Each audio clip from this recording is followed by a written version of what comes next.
అవినీతి పరులకు శిక్ష తప్పదు అంటే బీజేపీలో తప్ప ఏడున్న అవినీతి పరుడే. అంతే కదా, ఎగ్జాక్ట్లీ. అవినీతిలో కాంగ్రెస్ బీఆర్ఎస్ అన్నదమ్ములు. ప్రధాని మోడీ రాష్ట్రాన్ని బీఆర్ఎస్ లూటీ చేసింది, కాంగ్రెస్ కూడా అదే చేస్తున్నది. రాజ్యాంగాన్ని మార్చేయాలని కేసీఆర్ అనడం అంబేద్కర్ ను అవమానించడమే. 400 ఎంపీ సీట్లను బీజేపీ పక్కాగా గెలుస్తుంది. బతికినన్ని రోజులు దేశం కోసమే పనిచేస్తానని వెల్లడి. నాగర్ కర్నూలులో బీజేపీ విజయ సంకల్ప సభ.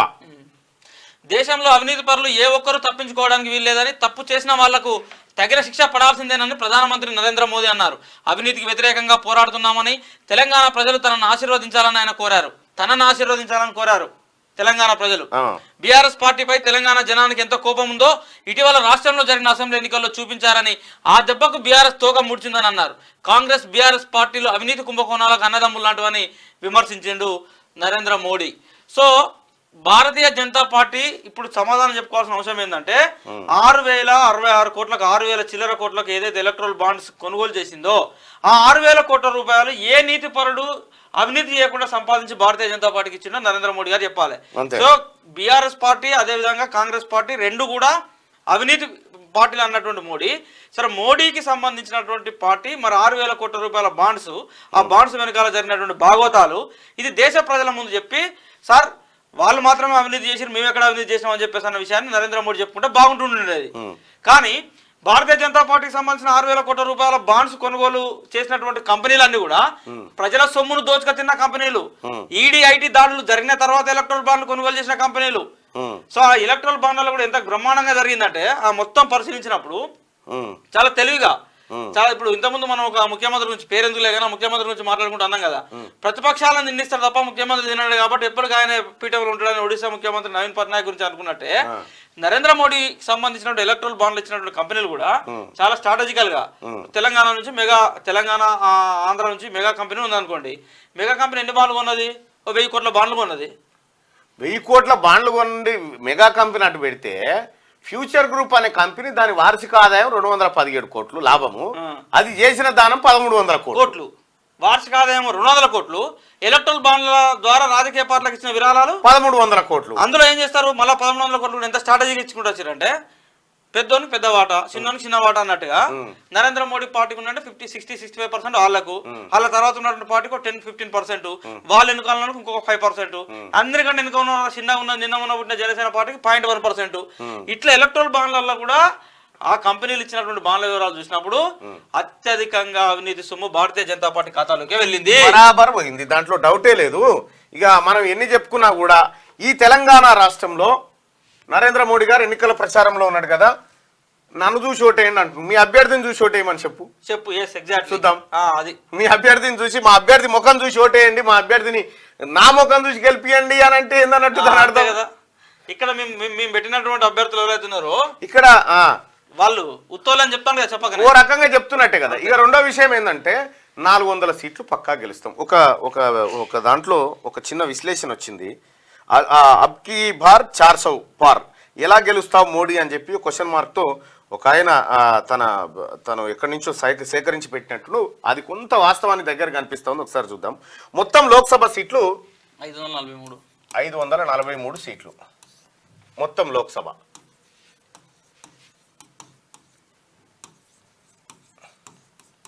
నిజంగా భారతీయ జనతా పార్టీ 400 గెలుస్తుందా? గెలవాలంటే ఉన్న అవకాశాలు ఏంది? రజనీ వచ్చింది కాబట్టి మంచి టాపిక్ ఇది. దక్షిణ భారతదేశంలో తమిళనాడు,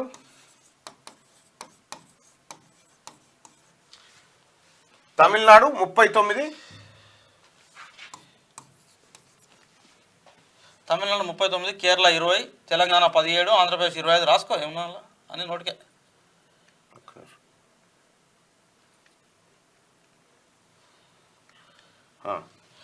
తమిళనాడు 39, ఆంధ్రప్రదేశ్ 25, ఏపీ 25, కర్ణాటక 28, తెలంగాణ 17, కర్ణాటక 28, తెలంగాణ 17, పుదుచ్చేరి 1, కేరళ 20, కేరళ 20, 39, 25. ఎన్ని వస్తున్నాయి? 5, 10, 11, 11, 12, 13, 130 చిల్లర వస్తాయి. మనోడు తప్పేసింది టోటల్ ఫిగర్ కానీ ఇది figure correct. 5, 5, 10, 10,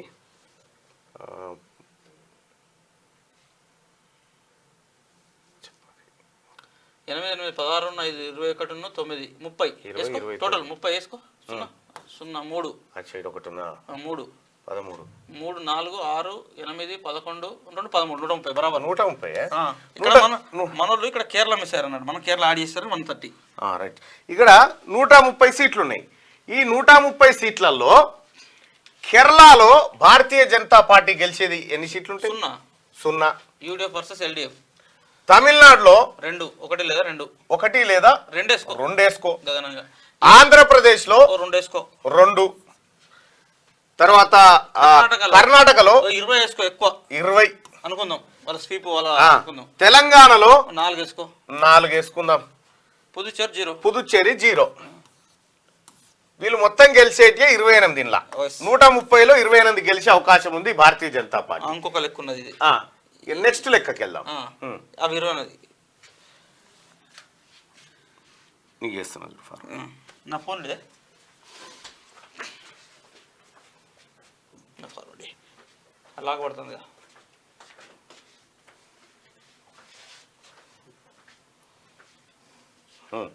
next Punjab.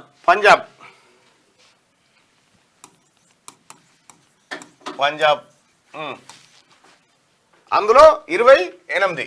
Punjab మొత్తం 28 అందులో 130లో అవుట్ ఆఫ్ 130లో 28. నెక్స్ట్ పంజాబ్లో ఎన్ని? పంజాబ్ కాదు, మొత్తం ఇంకెన్ని మిగులుతాయి? 130 బోంగా ఏది ఇప్పుడు ఇచ్చిన టోటల్ 130లో ఇవి బీజేపీ గెలిచే సీట్లు, ఇవి టోటల్ సీట్లు. ఇందులో పోతే ఇంకా 413 సీట్లు మిగులుతాయి. అవును, అంతేనా? అంతే. అదంతా సౌత్ ఇండియా. ఇక ఇందులో యూపీలో 80 సీట్లు. యూపీలో 80, బీహార్లో 40, మహారాష్ట్ర 48, ఎంహెచ్ 48, వెస్ట్ బెంగాల్ 42, 42, ఒరిస్సా 21, ఒడిస్సా 21, పంజాబ్ 13. ఇవి 244 ఓవరాల్ గా. ఇవి మొత్తం కలిసి 244. ఓకేనా? 244లో యూపీలో 2019లో బీజేపీ గెలిచిన ఎన్ని? 64 సీట్లు గెలిచినాయి. 64 2019లో గెలిచినాయి. ఇండియా పాకిస్తాన్ యుద్ధం నేపథ్యంలో జరిగిన ఎన్నికల్లో పుల్వామా ఎఫెక్ట్ తో జరిగినటువంటి అవి. సరే, ఈసారి అక్కడ అయోధ్యలో రామ మందిరం కట్టారు కాబట్టి ఇంకో 2-3 పెంచారు. అది ఏమైతుంది? పెంచన్నా పెంచు. ఇగో పెంచుదాం. అయినా కూడా ఈసారి ఒక 70. ఈసారి అట్లా రావు కాక.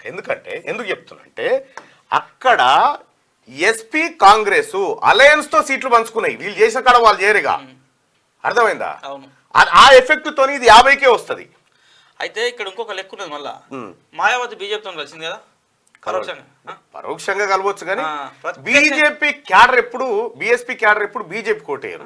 అయితే ఇక్కడ అక్కడేనే జరుగుతున్నటువంటి ట్విస్ట్ అంతా కూడా ఎప్పటిదాకా కూడా నరేంద్ర మోడీ అని టీం చేసినటువంటి ప్రయత్నం ఏంటంటే దేశవ్యాప్తంగా బీఎస్పీను ఎంఐఎంను వాడుతూ సో కాంగ్రెస్ పార్టీకి బలమైనటువంటి ఓటు బ్యాంక్ ఉన్నటువంటి దళిత్ గాని, తర్వాత రెండోది మైనార్టీస్ ని క్రమేణా కాంగ్రెస్ పార్టీ వైపు నుంచి లాగడంలో సక్సెస్ అయ్యారు. అయితే ఇప్పుడు దేశవ్యాప్తంగా మైనార్టీలలో ఒక ఐక్యత వచ్చింది. ఈసారి మైనార్టీలు అసదుద్దీన్ ఓవైసీ లాంటి వాళ్ళు ఎన్ని డ్రామాలు చేసినా కూడా ఈసారి కాంగ్రెస్ కి ఆడేటువంటి ఓటు బ్యాంక్ ఎక్కువ ఉంది 100%. కాబట్టి నా అంచనా ప్రకారం ఈ 64 ప్లేస్ లో తక్కువలో 35 వీళ్ళు వేస్తున్న అంచనా, వీళ్ళు వేస్తున్నటువంటి అంచనా 35 సీట్ల వరకు మాత్రమే బీజేపీ గెలిచే అవకాశం ఉంది అక్కడ అని చెప్తా ఉన్నారు. ఇక ఆ తర్వాత బీహార్ తీసుకుందాం. బీహార్లో ఆర్జేడీ కాంగ్రెస్ కూటమి దాదాపు 30 పైగా సీట్లు గెలుస్తా ఉంది. ఎందుకంటే మొన్నటిసారి ఎన్నికల్లో బీజేపీ నితీష్ కలిసి పోటీ చేసినాయి. ఈసారి మళ్ళా అవి 2 ఉన్నాయి. కాబట్టి ఆర్జేడీ కాంగ్రెస్ కూటమి అక్కడ కలిసి పోటీ చేస్తా ఉన్నాయి. అక్కడ దాదాపుగా 40 సీట్లలో 38 కాంగ్రెస్ గెలిస్తే ఇక్కడ 2 సీట్లు ఈ పక్షానికి వచ్చే అవకాశం ఉందని ఒక అంచనా. ఇక మహారాష్ట్ర విషయానికి వద్దాం. మహారాష్ట్రలో 41 సీట్లు ఇది వరకు లాస్ట్ టైం గెలిచింది. బీజేపీ శివసేన కూటమి 41 గెలిచింది. ఇప్పుడు ఎన్సీపీ ఏది ఠాక్రే, ఉద్ధవ్ ఠాక్రే ఇక్కడ లాస్ట్ టైం వీళ్ళు గెలిచిన 38. ఎవరు బీహార్ లో ఈ కూటమి గెలిచింది 38 అంతే కదా. ఇక్కడ మహారాష్ట్రలో గెలిచిన 42 లాస్ట్ టైం. ఈసారి వాళ్ళ లెక్క ఎంత అంటే కనీసం 20-25 అట్లా వస్తుంది వచ్చు అనుకుందాం. మహారాష్ట్రలో 41 గెలిచినాయి. 41 ఒక్క నిమిషం 41 last time. Okay. West Bengal last time 18 వచ్చినట్టున్నాయి. వెస్ట్ బెంగాల్ బీజేపీకి లాస్ట్ టైం 18 మేబీ 18 అంతే ఎగ్జాక్ట్ ఉన్నది కింద. అయితే ఇక్కడ వీళ్ళు చెప్తున్న లెక్క ఏంటంటే ఇప్పుడు వెస్ట్ బెంగాల్ 30 వస్తాయి దీదీకి అంటున్నారు. దీదీకి 30 అవుతాయి ఈ బీజేపీ. ఇప్పుడు వచ్చేటి ఇప్పుడు ప్రెసిడెంట్ కి వచ్చేటి 10 వేసుకో 10 వేసుకో. ప్రధానంగా ఒడిశాల 21 మొత్తం అదే వస్తుంది బీజూ జనతా దళ్. కాబట్టి ఈడొక 5-6 వేసుకో. పంజాబ్ అయితే 0. పంజాబ్ ఆమ్ ఆద్మీ కాంగ్రెస్ కలిసి పోటీ చేస్తా ఉన్నాయి కాబట్టి 0. ఇక ఎన్ని అయితే అన్నాయి?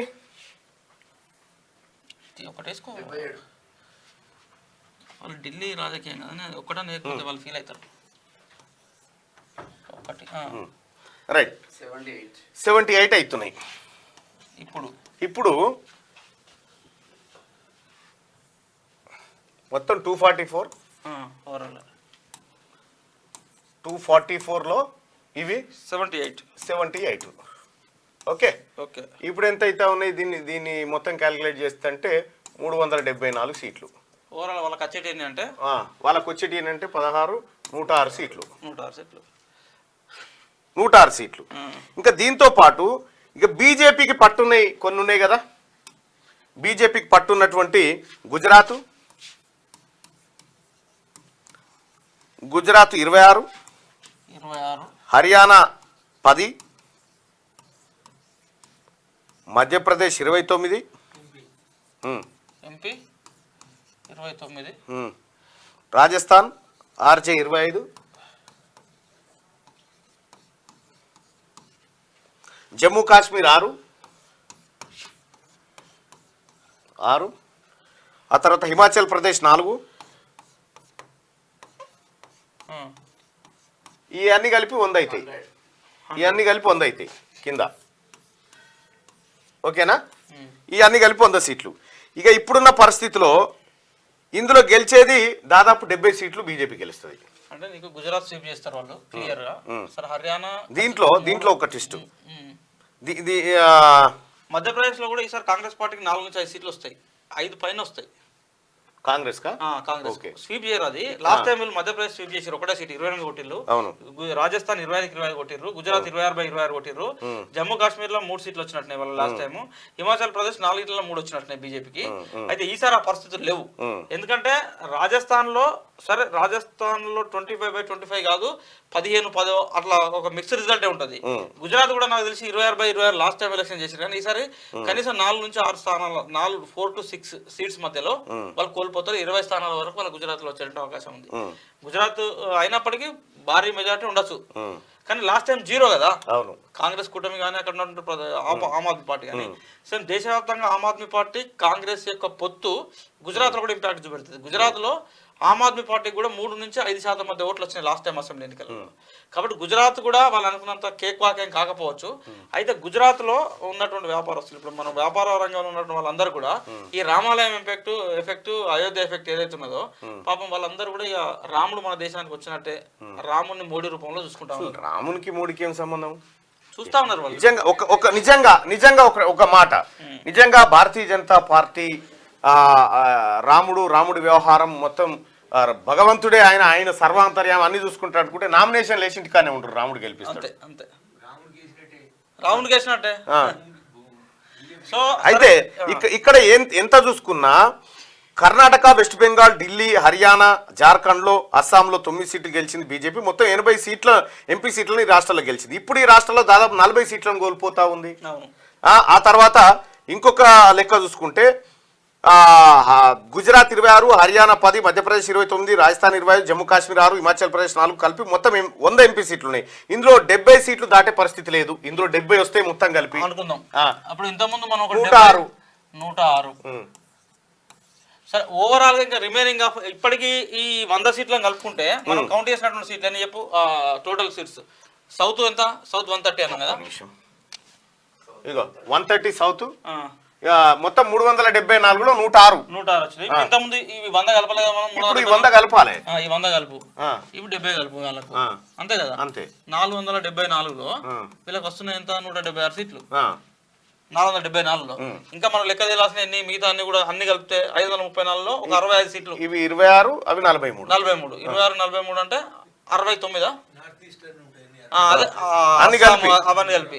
సో ఆ 69 సీట్లలో ఒకవేళ భారతీయ జనతా పార్టీ 69 వచ్చినాయి అనుకో. 69 రావు. నార్త్ ఈస్ట్ అట్లా ఉండదు. నీకు త్రిపుర లాంటి రాష్ట్రాల్లో త్రిపురలో 2 పార్లమెంట్ సీట్లు ఉంటాయి. అక్కడ కంప్లీట్ మైనార్టీస్, అంత ఈజీ ఉండదు. అస్సాంలో కూడా మనం అనుకున్నంత ఈజీ ఉండదు. ఏజేపీ మణిపూర్ మొన్న హింస చూసినాం కదా, మొత్తం ఈశాన్య రాష్ట్రాలు మణిపూర్ హింస చూసిన తర్వాత మైనార్టీలలో నీకు నార్త్ ఈస్ట్ రాష్ట్రాలలో అంత వాళ్ళు అనుకున్నంత కేక్ వాతావరణం ఉండదు. నాకు తెలిసి నేను అనుకుంటున్నా 69, 60లలో 30, 39 అట్లా ఉండొచ్చు రిజల్ట్. 40 వేసుకో. 40 వేసుకో. గగనంగా 40 సీట్లు. 40 వేసుకున్నా నీకు పూర్తి మెజార్టీ లేనే లేదు కదా. ఒకటి 216 కాడ అవుతారు. ఎన్డీఏ పక్షాలు కొంత తీసుకొస్తే ఏమైనా గవర్నమెంట్ ఫామ్ చేయొచ్చు. 400 సీట్లు ఎట్లా వస్తాయి ఓన్లీ బీజేపీకే? నువ్వు పోటీ చేసే స్థానాలే 375 దాటనప్పుడు 400 సీట్లు ఎక్కడి నుంచి వస్తాయి? ఎగ్జాక్ట్లీ అంతే కదా. ఇంకా వండర్ ఏంటంటే అసలు నీకు ఎన్డీఏ సంబంధించిన పొత్తు ఏదైతే ఉన్నదో, ఎన్డీఏ పొత్తు రాష్ట్రాల్లో మీరు అబ్జర్వ్ చేయండి. ఇప్పుడు 20 స్థానాల్లో ఆంధ్రప్రదేశ్ ఉన్నప్పుడు 6 స్థానాలు అంటే 20 స్థానాలు అక్కడ ఆంధ్రప్రదేశ్ లో కోల్పోతా ఉన్నారు. భారతీయ జనతా పార్టీ పోటీ చేయట్లేదు. ప్లస్ మహారాష్ట్రలో కూడా నీకు ఉన్నది కూటమి అలయన్సే. అక్కడ అజిత్ పవార్ పార్టీకి ఇవ్వాల్సిందే, తర్వాత ఏక్నాథ్ షిండే పార్టీకి ఇవ్వాల్సిందే 48 స్థానాలు. అట్లా చేస్తేనే 375 దాటలేదు. పోటీ చేసే స్థానాలే దాటలేవు. నువ్వు బీహార్ పోతే నితీష్ కుమార్ కు సగం సీట్లు ఇవ్వాల్సిందే, ఈయన సగం సీట్లు పోటీ చేయాల్సిందే. నువ్వు మహారాష్ట్ర అండ్ నీకు బీహార్, ఈ 2 రాష్ట్రాలు 80 సీట్లలో నువ్వు పోటీ చేసి అక్కడనే 40 సీట్లు కోల్పోతున్నావు. ఏపీ 20 సీట్లు కోల్పోతున్నావు. 45 + 20 65. నువ్వు మహారాష్ట్రలో 39 స్థానాలు, సార్ తమిళనాడులో 39 రాష్ట్రాల్లో పోటీ చేసినా లెక్కలేదు. 39 స్థానాల్లో పోటీ చేసినా నువ్వు లెక్కలే లేవు.